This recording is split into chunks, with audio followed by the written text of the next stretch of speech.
मुंबई महानगरपालिकेच्या निवडणूक निकालाकडे अवघ्या राज्याचं लक्ष लागलेलं असतानाच भाजप नेते मोहित कंबोज यांनी केलेल्या एका वक्तव्यामुळे राजकीय वर्तुळात खळबळ उडाली आहे। बघूया संपूर्ण बातमी। नमस्कार, मी वैशाली नागरे आपले स्वागत करते न्यूज 24 महाराष्ट्र लाईव्ह मध्ये।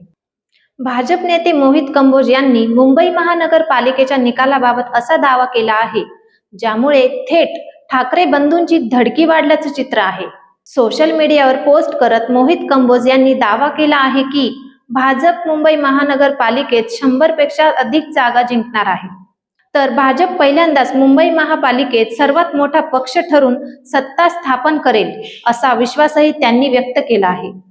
या दाव्यानंतर आता राजकीय वातावरण चांगलं तापलं असून भाजपला नेमक्या किती जागा मिळणार हा प्रश्न सर्वांच्या मनात निर्माण झाला आहे।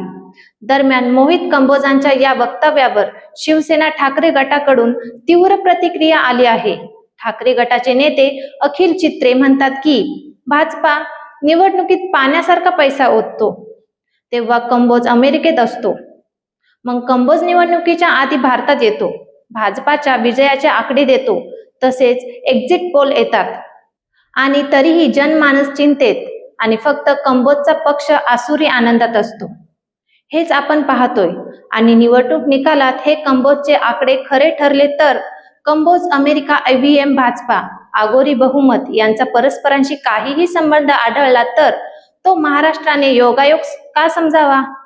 पण आता वाचा आणि निमूटपणे सहन करा असा संताप व्यक्त करणारी पोस्ट चित्रे यांनी लिहिली आहे। अशा प्रकारे निकाला आधीच आकडे जाहीर करणं म्हणजे जनतेवर प्रभाव टाकण्याचा प्रयत्न आहे। या मागे काही वेगळा डाव तर नाही ना, असा संशय निर्माण होतो। ठाकरे गटाकडून या दाव्यावर प्रश्नचिन्ह उपस्थित करण्यात आलं असून भाजप निकाला आधीच वातावरण तयार करत असल्याचा आरोप केला जात आहे। मुंबई महानगरपालिका ही ठाकरे बंधूंची परंपरागत सत्ता मानली जाते। अशा परिस्थितीत भाजपकडून 100 पेक्षा अधिक जागांचा दावा हा राजकीय दृष्ट्या मोठा दावा मानला जात आहे।